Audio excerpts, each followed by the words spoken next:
So the big question is this: how do most agents who struggle to get the information that most successful agents hoard to themselves grow and prosper without this information?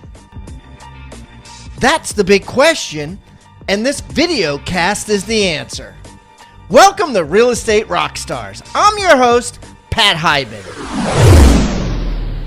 Okay, Rockstar Nation, I have a great guest today. You know, I hired my first salesperson over at Rebus University, and she went to New York City to Inman, met a lot of independent brokers, and has a lot of price estimates going back and forth as we speak now as a result of her being at Inman with regards to Rebus University. But she met this guy, Joe Rand, and she said, Pat, you need to get Joe on your show. He had a speech about the value of the real estate agent and what real estate agents need to do today to compete. And he knocked it out of the park. Everybody there gave him rave reviews. You ought to have him come on the show and talk about the same subject. So Joe, being a solid guy that he is, agreed to do that. And not only that, but it is snowing and sleeting in New York today, and his entire office went home, but he stayed so that he could do this show. So Joe, I really appreciate your time. Thanks so much for coming on. It's really a pleasure to be here. Thank you for having me, Pat. It's really great. Why don't you tell everybody a little bit about yourself, Joe, so they can get to know you better?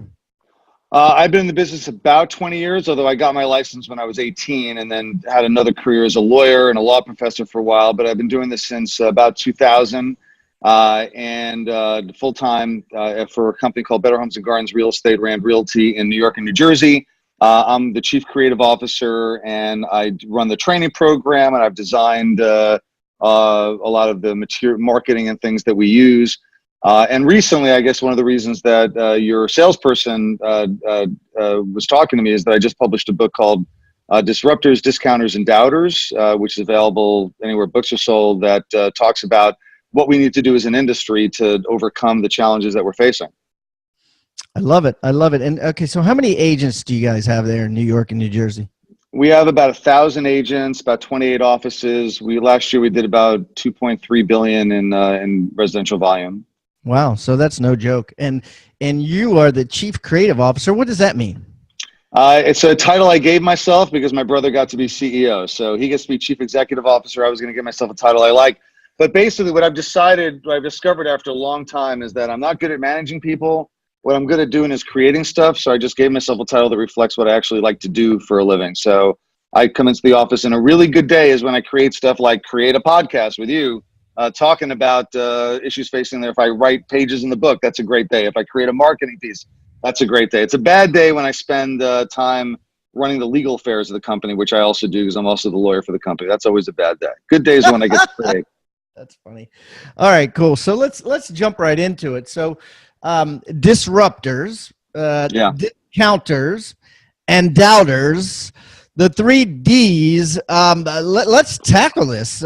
First of all, let's define this. What do you define today as a disruptor in the real estate sales business? I think what the classic definition of disruptor is someone who tries to come into an industry and shake up the existing institutional competitors that are there, the ones who are incumbents. I defined it in the book. I said the way to really think about it is that it's that old phrase that you see sometimes. It's called the project management triangle, where you can get it fast, good, or cheap, and pick any two: fast, good, or cheap. You can get it fast and good, it won't be cheap. Fast and cheap won't be good. Good and cheap, it won't be fast. And I think that what disruptors see is that in our industry, we're not that fast, we're not that cheap, and oftentimes, unfortunately, we're not that good. So they're seeing that, you don't get 2 out of 3, you may not even get 1 out of 3 with this industry. And so they're saying, how can we do it better? And how can we replace the incumbent industry the way it works and do it better, faster, cheaper, better, faster, and cheaper? And that's what they're trying to do. And some of them are starting to gain some traction. So we have to up our game, I think, as an industry. Wow, that's great. And so let's dig deep a little. So give me some examples of how, agents out there, right? Brokerages Yeah. out there are no longer, meeting two out of three of the triangle. Well, I think one of the things that comes out, and I spent a lot of time talking about this in the book, is the real estate transaction still takes too long, is too complicated, is too messy, is too frustrating. And a lot of that, the unfortunate part is a lot of that is not really our fault. I mean, a lot of that is based on how difficult the mortgage is, how difficult it is to get into contract, or issues that come up with title.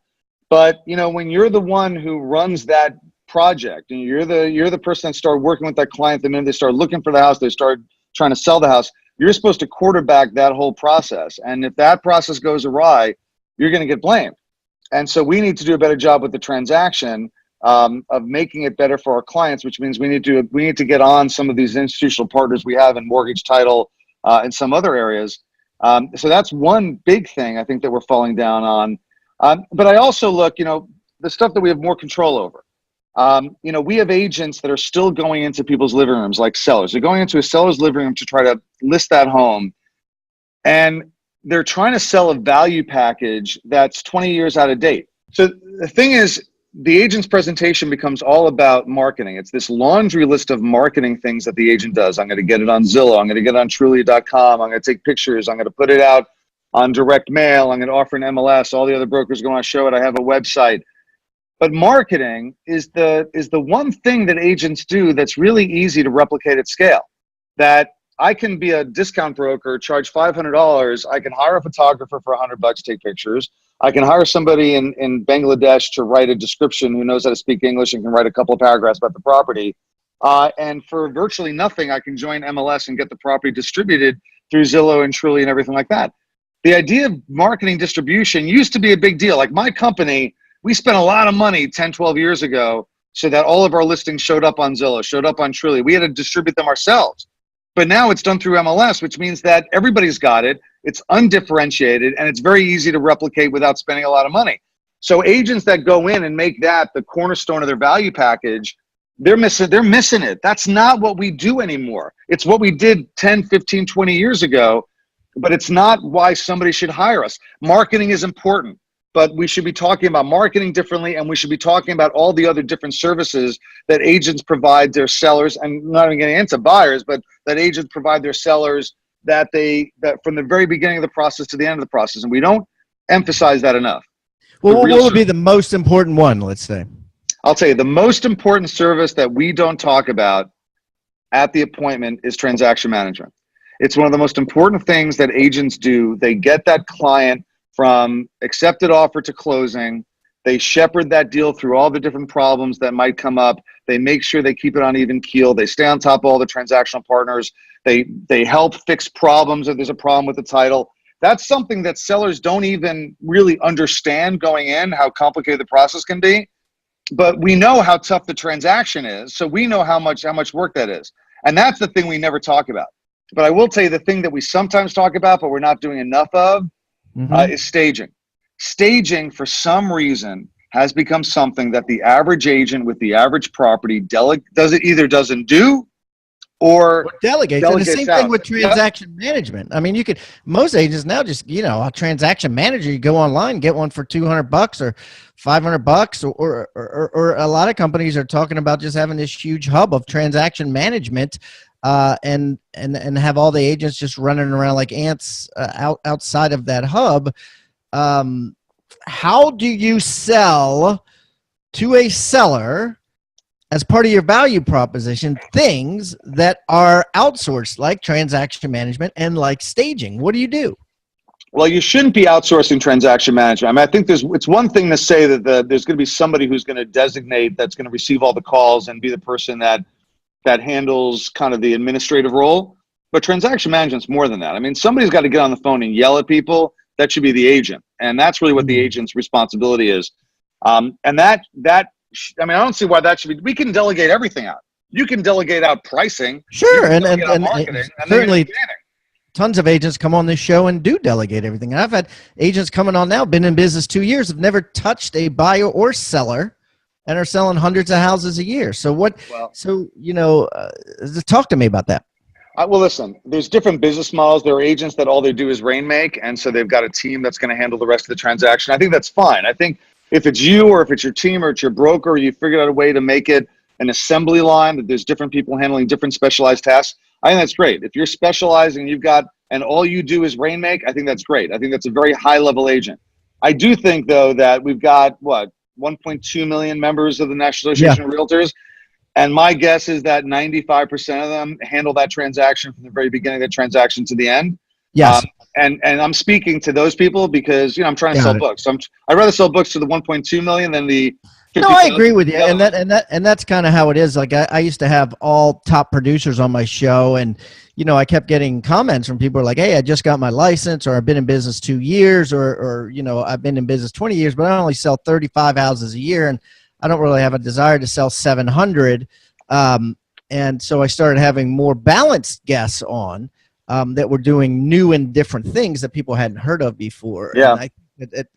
And listenership shot through the roof. So, listen, I agree. If you've got these people who have these big agent teams, and they've created someone who's the designated listing specialist, who's going to handle all the listings, and somebody who's going to do all the showings, and somebody else who's going to manage the transactions, and they train those people, I think that's the best experience that a client can have, is that there's a team that's working as a cohesive unit. I don't call that delegating out. I call that you've got, it is delegating, but it's delegating within an internal structure. When I think of delegating, I think of what happens when an agent doesn't want to do staging because they don't think they're qualified to do it. So they bring in somebody from the outside, and that person's going to charge the client $500 for an initial consultation. I don't see why agents should not be capable of doing staging. First of all, I think that almost every home needs some sort of property maintenance makeover, that almost every property that's for sale could look better, could pop more. And for some reason, we've gotten into our head that only high-end properties need staging, that it can only be done by specialists who know how to have a decorating eye, the individual agent can't do it. And that's just not true. I mean, every property needs it. And I think every agent is capable of providing 90% of what a stager does, which is cleaning, decluttering, depersonalizing. Do you need a decorator's eye to do the staging stuff that involves, mixing textures and colors and elevating eye levels and things like that? Yeah, sure. But you don't need to have a decorator. You don't need to be an interior decorator or have a design degree to know that you got to clear the cobwebs out of the front of the stoop, or that there shouldn't be 14 different things on the kitchen counter, that you should clear everything out. You should make it neat. It shouldn't be dirty. It shouldn't be cluttered. It shouldn't be messy. It shouldn't have religious iconography everywhere that's going to be off-putting to the average buyer coming in. That's stuff that's within the ken of an average real estate agent, and yet we don't do it because we either feel it should be delegated, it's only in the high end, or agents haven't been trained how to do it, and they haven't been trained how to have that conversation with the seller to convince the seller why it needs to be done. And that's I mean, I see what you mean by taking it back to the days of I started in real estate in 1987, and when I started, I was taught how to qualify buyers, right? As an agent, we had to learn ratios, and we had to learn, how to figure out closing costs and all that stuff on our own.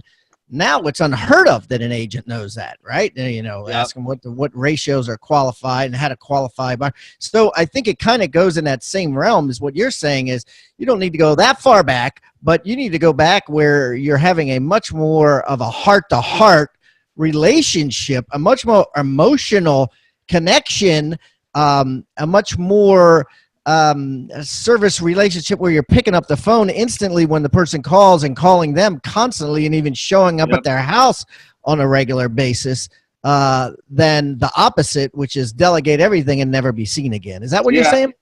Well, I think the I don't want to get too far on the track of the delegation thing, because I think that's a minor part of what most agents do. Most agents do it. They just don't do it that well. I mean, most agents are doing everything from soup to nuts on a real estate transaction. They don't delegate out much other than staging, which they don't really delegate because they only delegate it when they have a high-end home that needs it and the sellers want to pay for it. Most of the time, they just don't do it. I mean, here's the thing. What we need to do better as an industry is we need to focus on what clients need from us. That we are too focused on ourselves. We're not focused enough on clients. We provide cookie-cutter services that are not custom designed to what that client particularly needs. Put it this way, and this is the example I always use. I want you to think about the word toolbox. What is a toolbox? A toolbox is a box full of tools that you use to build something great. At Real Estate Rockstars, we've created our own free toolbox. So everybody that comes on the show as a guest brings a tool with them, and we plow them all into this toolbox, and we give it away for our viewing audience to basically use as they wish. Everything we put in there is an actionable item that can be downloaded, can be printed, can be used immediately. And we got things like scripts and dialogues, checklists for teams, checklists to keep agents accountable, referral forms that are filled out at settlement to get referrals by your buyers and sellers. Everything you could think of that you could use on a regular basis about real estate is included in this toolbox. And it's helping agents worldwide sell more houses and make their jobs a lot easier and processes much more efficient. And the thing is, it's absolutely free. All you got to do is go to hibandigital.com/toolbox or text the word toolbox to 444-999. That's toolbox 444-999. Do it now. Yeah. We are always focused from the perspective of, we're always focused on the perspective of how can we sell somebody something in the short term, not about how can we create a relationship that might lead to long-term rewards all the way through our career. Mm-hmm. And here's an example. We have known for years that sellers were always curious about how much their home is worth. Going back 25, 30 years, we knew that was something sellers wanted to know. And so in order to address that need, what we did is we put on all our business cards, we put on all our ads, call me for a free CMA. The idea was, hey, listen, you want to know? Call me. And really what it was it was a come on. It was a lure to get somebody to give us a call so we could go in. A worm on a hook. It was a worm on a hook to go in and do a listing presentation. It was just like those free trips that up here at the Poconos. They give you a free trip to the Poconos and you have to sit through a 4-hour timeshare. I don't know what they have. Maybe Hilton had 10 albums for 1 cent. Yeah. Exactly. And so we treated that need that a seller needs, not a seller, a homeowner needs to know what their home is worth. We treated that as an opportunity to try to make a listing presentation, try to get a sale. And what happened? Zillow happened. Talk about disruption.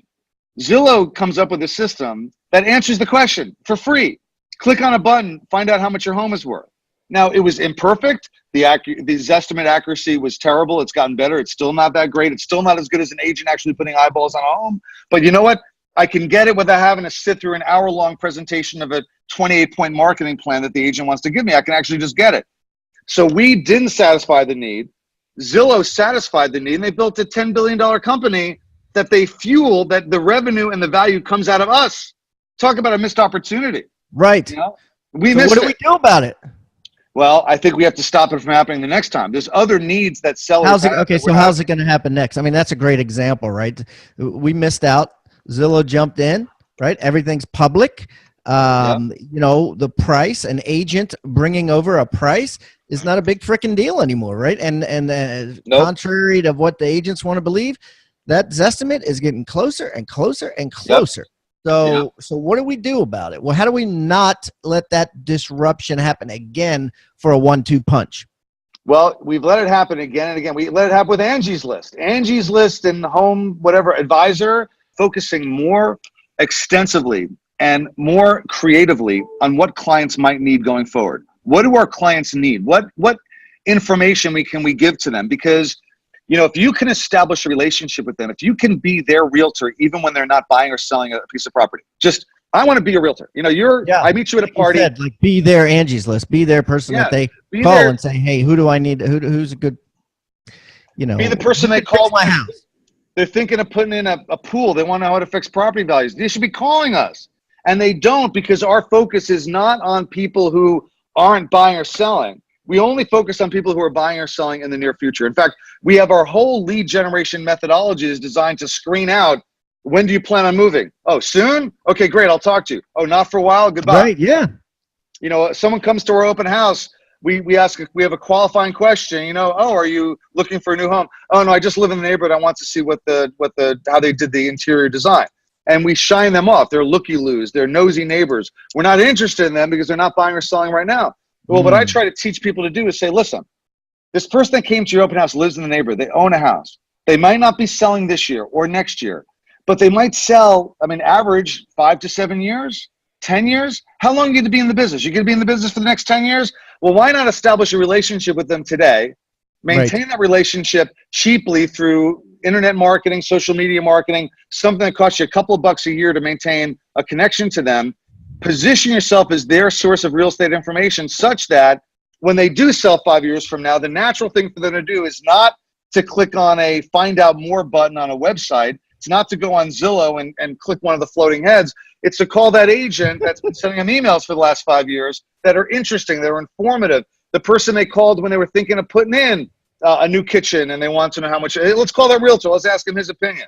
You know, that's how we should be positioning ourselves as somebody's real estate agent all the time. You know, it drives me crazy that if I were to stop somebody on the street and say, who's your lawyer? They probably have a name. Who's your dentist? They have a name. Who's your hairstylist? They have a name. Not people like me and you, but women. They always have a name. Yeah, right, sure. They have a name. I say to them, who's your realtor? They don't have a name.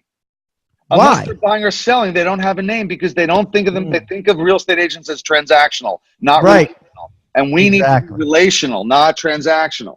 But why should they think about us when they're not buying or selling if we don't think about them unless they're buying or selling, right? I love it. That's my point. I love it. I love it. And then you got discounters and doubters, and I guess discounters fall into the same realm as disruptors in that, you know, if you got to prove your value to them so that they don't look out there and want just to base a transaction on a fee, right? Yep. And then doubters. What is doubters? What's that about? The doubters are the people inside the industry who run screaming and are terrified of every disruptive innovation. That they're the ones who, when Zillow came out with their instant offer program, that agents were like, that 20,000 of them signed a petition to say, you have to stop them. I mean, like, guys, you have to believe in yourself. You have to believe in your industry. You have to believe in your value. So stop doubting yourself. So I have a whole chapter in there about doubters. And I use as an example, an agent of mine who years ago, she tried to FSBO her own house.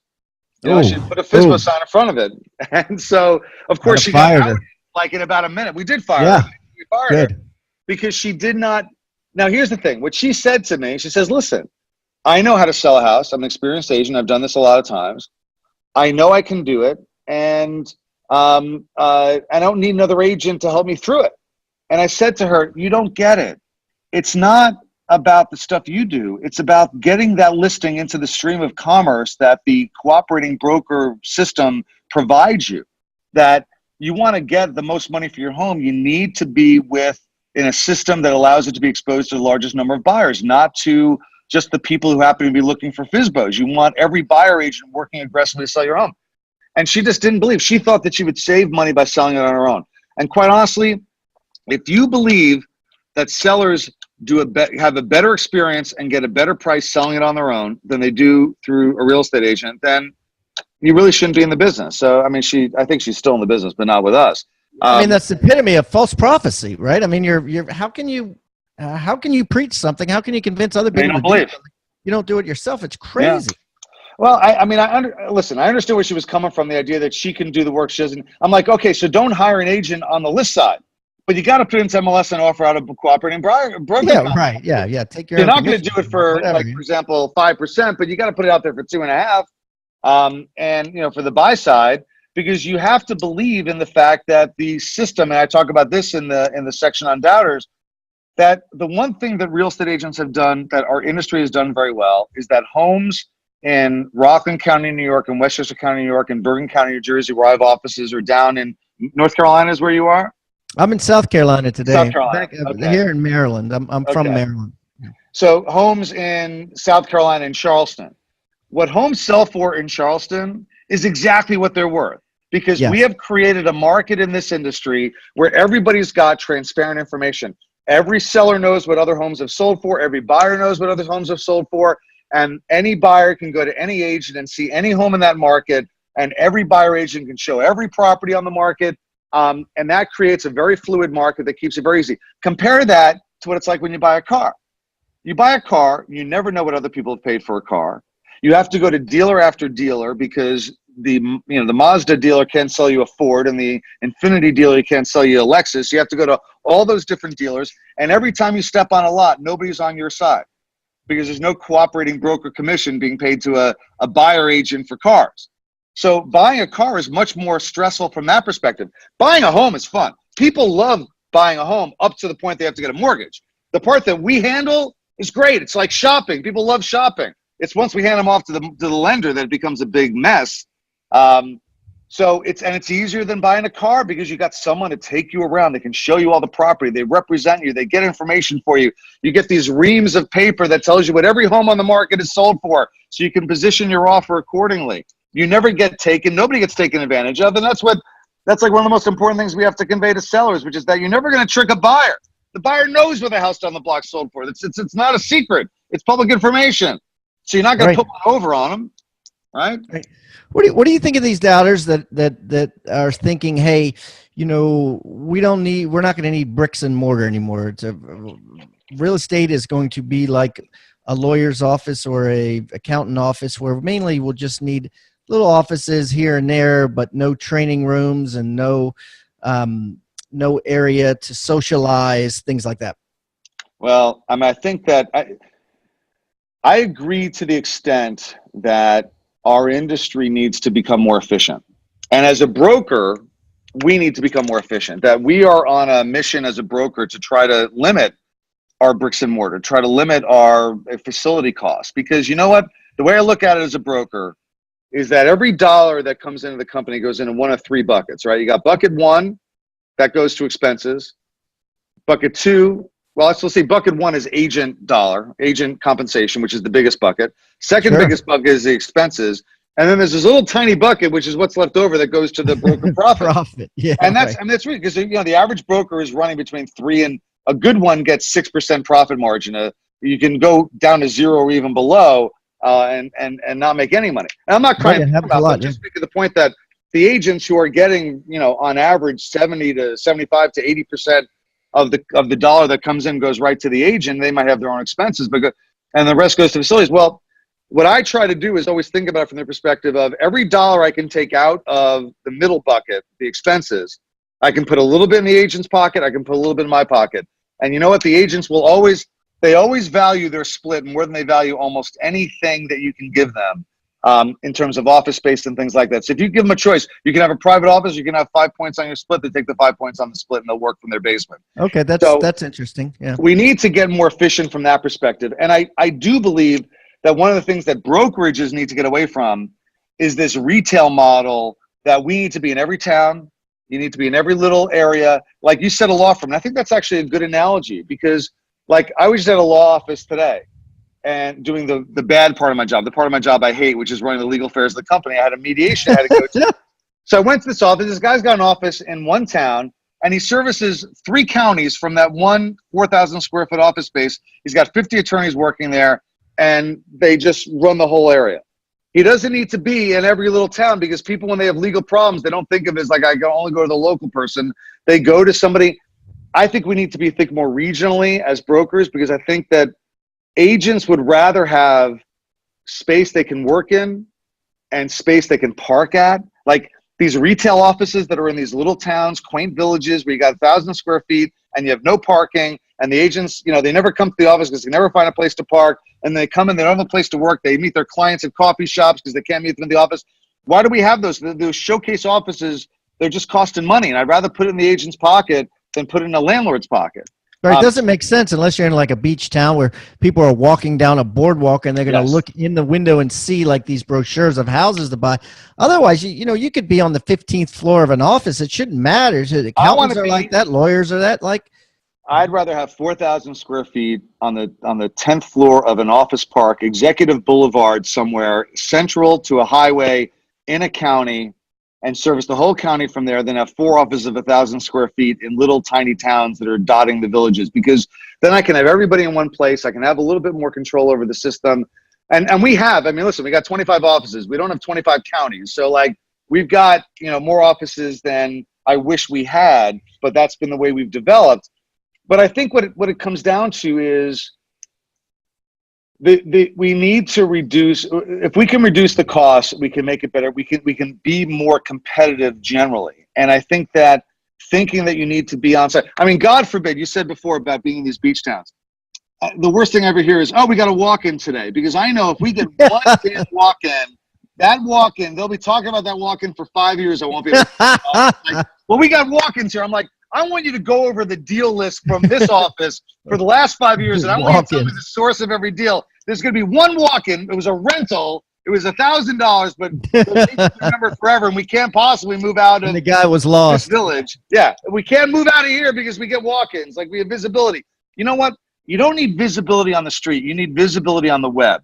Better to put that money into online marketing, so whenever somebody searches for, let's say, my hometown, Nyack, New York, they search for Nyack, New York, they see your marketing information showing up on that first page is much more important than them seeing a sign when they drive down Broadway. That's much more important. And it's a lot cheaper, for me to have dominant online Google presence than it is for me to pay somebody at $25 a square foot to have a thousand square feet of office space. Yeah, I agree. And agents are funny. I remember they still to this day, they worry about their address or their zip code on their business card. And I'm like, nobody puts their address on their business card anyway, right? Yes, Who's going to mail you something? You're never going to get it. You know what I mean? Yeah. I know that more than anybody because I just mailed out about 100 books to people that I know from the industry.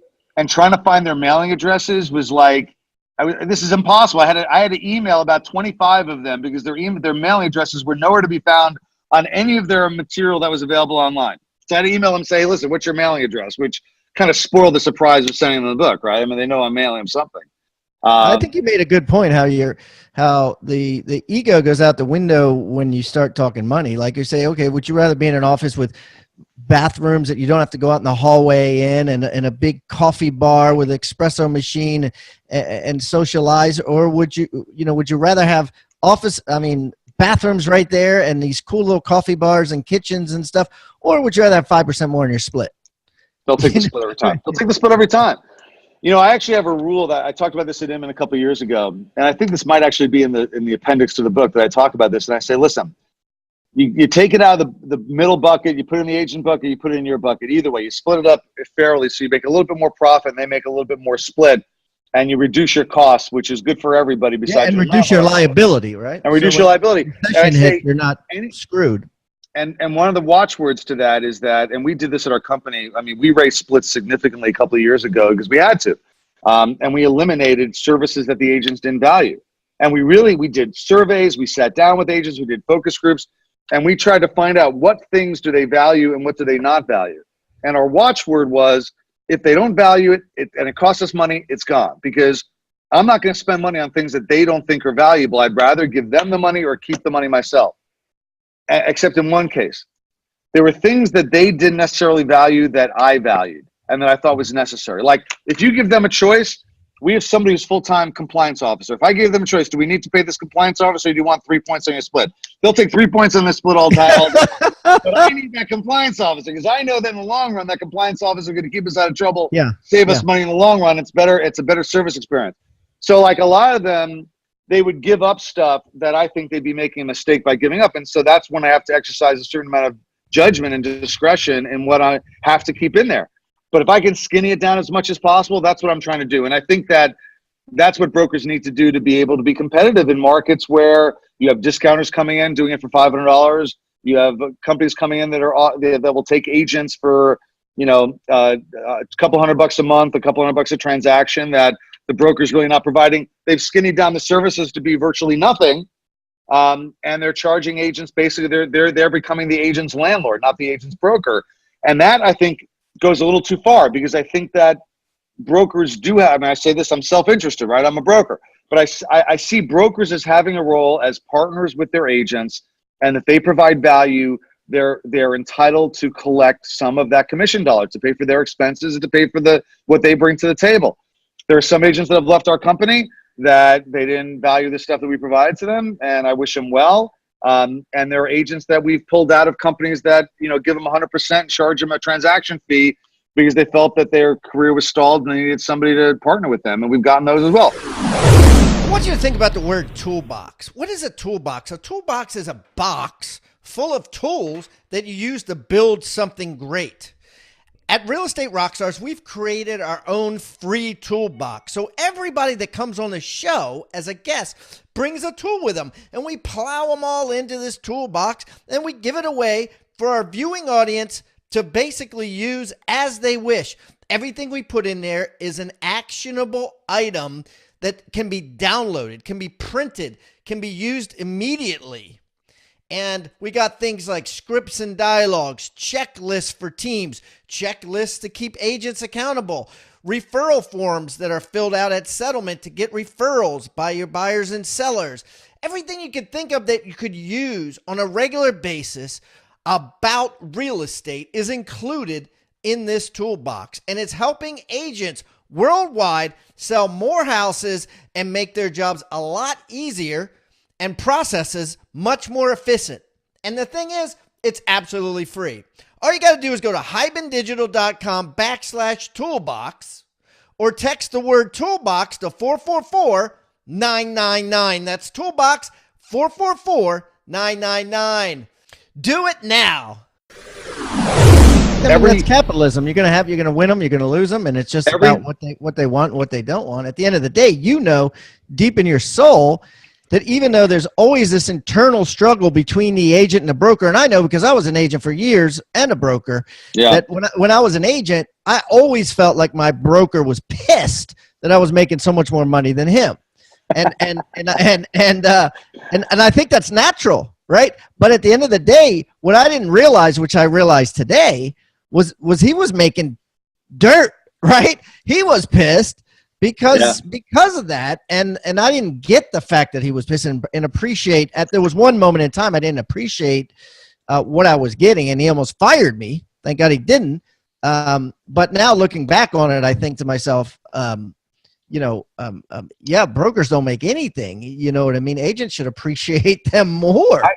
Listen, I think that different business models work for different agents. And the thing about a broker that becomes tough is that you have to be intelligent about how you set what do you want to be?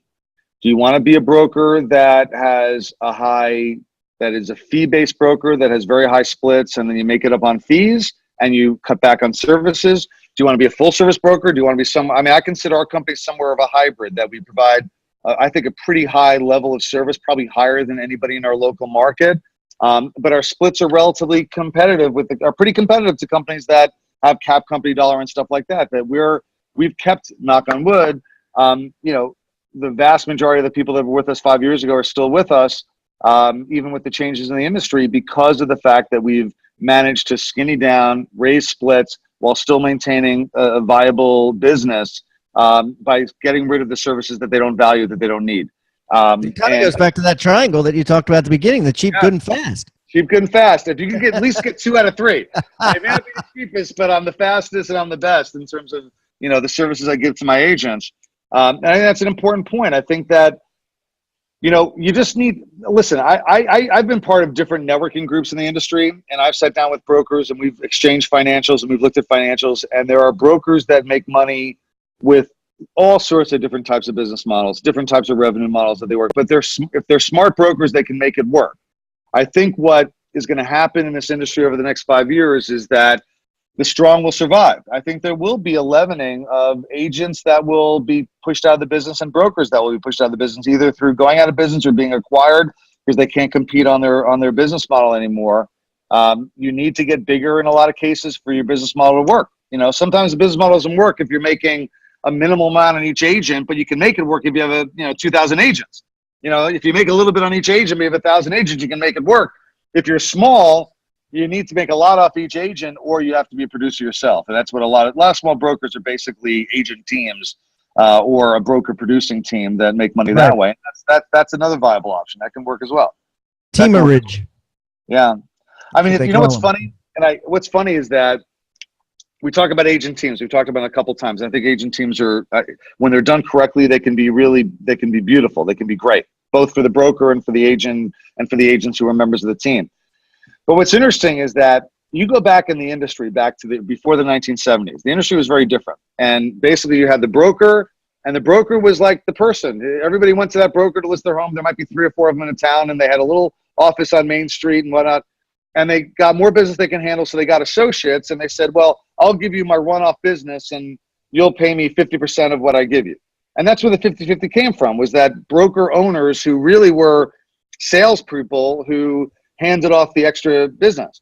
And then in the 70s, but also they own the they were more like the Zillow in that, like I can remember, I'm really good with numbers, but my first broker I went to in 1987, the phone number was 410-730-6400. That was on every single sign. It wasn't until probably 10 years later when cell phones started coming out that I was allowed to have any other phone number on there but the broker. Yeah. You know what I mean? And so the broker had that control. The and broker cell phones, generator, cell phones disrupted that. This agent started saying, wait a minute. And then Remax came out and said, hey, you guys come over here. We'll let you put your cell phone on the bottom of the sign. And then people were like, oh, really? You know? Yeah. I mean, well, Remax really, I mean, what really happened in the 70s was the industry completely changed. And it was even before cell phones, because Remax, Keller Williams, Remax is the mid 70s. Keller Williams was founded in 82. All the big franchises, the whole industry exploded. Do you know that the industry went from about 170 members of NAR in 1970 to about 850, went from 170 to 850 in 10 years. It's at 170,000 realtors in 1970 to 850. Yep. In 10 years. And it's gone up, what, from 8 something to 1.2. How many houses, how many homeowners, like are we building more houses? I mean, certainly the population's growing, right? Yep. And more people are buying. Well, that was part of it. We had the baby boomers came of age in the 1970s. They all left the communes that they were living in the late 60s, and they had to get a house. So they went and they got a house. So that's what exploded the industry. And that's when agents, what I was saying before was that the brokers used to be the control of everything, because they were the rainmakers, they were the lead generators, and that's where they got associates to take 50-50. In the 70s, when agents realized that they could generate their own business, they wanted higher splits, and that's where we started the agent-centric era of the business. What I see in real estate teams is I see the teams that are built in a structure where you have the top down, you have the rainmaker, and underneath are all the people working underneath the rainmaker. It's like a pre-1970s broker. That's what they are. They're basically brokerages from the 1970s within a brokerage. And what a lot of teams, I think, are starting to discover is the challenge of running a team. And this is going to be a bigger and bigger challenge as teams become a bigger part of this business, is that you start your team and it's great. And you get a couple of associates, you get a couple of team members working with you, and you do all the lead generation. You start handing them leads and they're paying you. You're getting paid 90% from your broker, and you're giving 50% to the agent. Yep, all day long. Yep. And you're keeping the rest. Well, those agents that are getting leads, when they get good enough, they start generating business of their own. They don't want to get 50-50 anymore. That's exactly what happened in the 1970s. So there's this evolution that I think teams are going to go through that's going to track the evolution that brokers went through in the 1970s, which is that it's going to be tough to hold on to team members. Their profits, yeah. I like your thought process, because what you're saying is that their profits are going to dissipate, right? They're suddenly where some of these teams are just killing it cash-wise. They're just making tons of money. Yep. But as what you're saying is the same evolution is going to happen. And all of a sudden, teams are going to be looking at it like brokers look at it now, making 5 to 10 or 3% out of 100, and be like, damn. You'll still have, if you're the rainmaker, you'll still be able to, you'll do your business, and the business you hand out, you'll still get a big split of. But if you have agents working on your team who are doing their own lead generation, they're not going to be happy taking 50% from you. They'll go off and go on their own. This happens. Here's how you know this is happening: when that rainmaker starts doing deals again. Yeah, that's right. They start handling business. Wouldn't it be like, this one's my cousin? It happens to be $1.5 million, and it's my cousin, and I'm going to go do this one myself. Haven't done a deal in 10 years, but I'm going to take this one. Then you know that profits are starting to get tight. Yep. Think about it. The broker's traditional role was to do lead generation, and that really has dissipated. Brokers are not really. It's a very small part of their role now to do lead generation for their agents. The agents do all their own lead generation besides what comes off a company website or through certain company initiatives. We do a lot of lead generation for our agents as part of our value package, but they still do probably most of the lead generation on their own. If that gets taken over by the team leader who's doing it for their team members because they set up their own little independent brand within the company, that's great, except that what's going to happen is the better your agents get, that agent starts building up their own book of business, that team member, and they want They want to run their own team. They don't want to be on your team. And that's that's a normal evolution. But you got to be prepared for that. If you're an agent, that it's tough to keep people more than 2 or 3 years if they're good, you know? I mean, I've had several people on the show that have built big teams, and as the profit margin dissipated, they got rid of all their agents, and just sent referrals to people within the company, 25-30% referrals on all the buyers, and just kept all the listings themselves, and their profit margin shot through the roof just because, you know, you can make a good profit on a listing, right? Especially if it's somebody that you know. And you can make a good profit. Obviously, if you give somebody a 25% referral fee, that's 100% of the 25 that you get. So it's pure profit. You know what I mean? Yeah, that's right. Work to buy and sell it. It's when I go to these conferences and I see presentations about agent teams and the challenges of managing an agent team, it's the same exact thing that brokers have, because they have to recruit to the team, they have to manage the team. What team leaders sometimes miss is that once you have a team, you know, you're basically a mini broker, and you have the responsibilities. You got to recruit the right people. You got to manage the people. You got to keep them motivated. You have to help them with their transactions. That's what a broker does. That's why I think a lot of teams don't go off on their own, because at least if they're within a strong brokerage, they can offshore, delegate out some of those managerial responsibilities to the manager of their office and say, listen, you have to manage the people on my team as well as, you know, managing all the other agents, because all I want to do is rain make. I just want to make rain. I want to get leads and I want to hand them out, and I want to handle some of them myself, but I don't want to have to help this agent with their deal problems, you know? It's also easier to contract. Yeah. You know, you can expand. If you're, let's say, because I've had several agents on recently, let's say you're at, you know, Better Homes and Gardens, and you have a team, and it's a big team, and you leave and go out on your own, and you're Joe Blow Real Estate. When you come to contract, it's a disaster. But if you stay at Better Homes and Gardens and you could contract, you could be like, hey, you know, why don't you go be an agent in the pool? I don't need you here anymore. And by the way, broker, I want to move down to a single office from a triple. And by the way, you know what I mean? I want to go start doing deals again. You can contract in 30 days.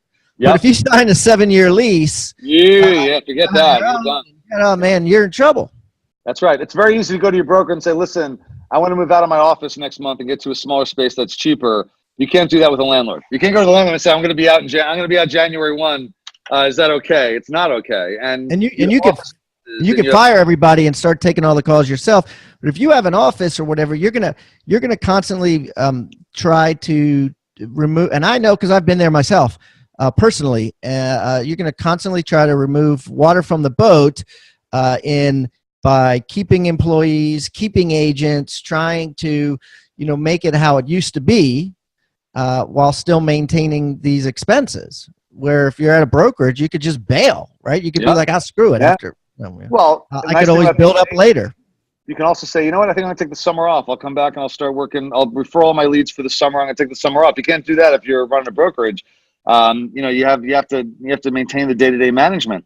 And I think that's why I think a lot of these teams stay with brokers, because they don't want to take on that responsibility, because, you know, we've had a lot of success, for example, with people that were basically maybe not thought of as team leaders. They had brokerages, but their brokerage, they were a big producer out their brokerage, maybe the top producer at their brokerage. And they've joined us. And like one of them, I'm thinking off the top of my head, he went from doing about 250,000. His whole company was about 600,000. He's now doing 800 by himself, much less the agents that were with him that we now have. He got paid on his brokerage, and now he's also making a lot more money because he was being held back by all the time he was spending dealing with the nonsense that I deal with every day as a broker. He just wanted to sell. He wanted to, you know, do rain make and things like that. But he was kind of bogged down by, the printer broke down again today. Well, that's 2 hours of your life the printer breaks down. You know, my company, printer breaks down, he just complains about it, and then someone else handles it. It's like a much better deal. And so he's, you know, we have 3 or 4 people like that who are doing much better financially, having sold their company and focusing entirely on sales, than when they were trying to run a brokerage while they sold. You know, because running a brokerage or running a team is like a full-time job. Selling is a full-time job. So you can do one or the other, but it's very difficult to do both. I think it really is difficult to do both. Yeah, no. That, you know, Joe, this has been an incredible conversation. I'm gonna I could go all day about this stuff. I really appreciate you being candid. You answered a lot of questions that I didn't think you'd answer in the way that you did, and I think it was because you're just being honest. You're like, hey, I thought it was a challenging question. You were going to go a certain way, and you went a different way, and I love that about conversations. So, listen, what I'm going to do is I'm going to put a copy of Disruptors, Discounters, and Doubters, guys. I'm going to put the link, right, so you guys can buy this online on hybendigital.com/Joe Rand. That's hybendigital.com/Joe Rand.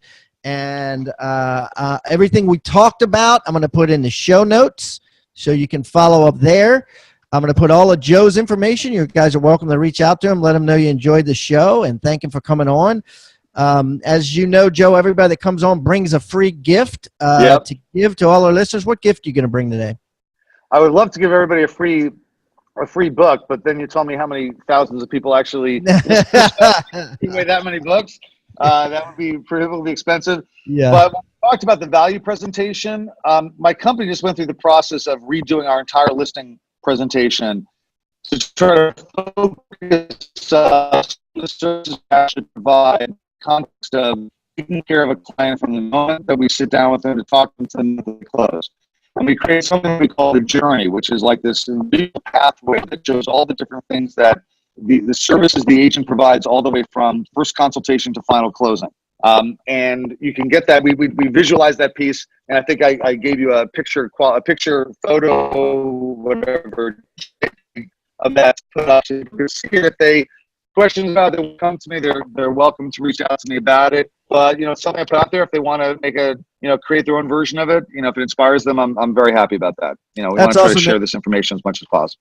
And guys, if that was interrupted a little bit because of poor internet, what he said was basically his incredible listing book that his agents use, and everybody that download that book is welcome to customize it. You have his permission to customize it and put your logo on it and use it as you see fit. Well, Joe, thank you so much for your contribution to the industry. Thank you so much for coming on the show today. And if I'm ever up that part of New York, wherever that is, I'll look you up. City. Yeah, it's a real pleasure. I really enjoyed being with you. You're great at this, and I enjoyed our conversation a lot. Thank you for watching Real Estate Rockstars. Please give us a review wherever you're watching or wherever you're listening. We eat feedback for breakfast, and I don't care whether you give me a 1-star review or a 5-star review. I just want the review. I want to know what we're doing right and what we're doing wrong. Would love to improve things.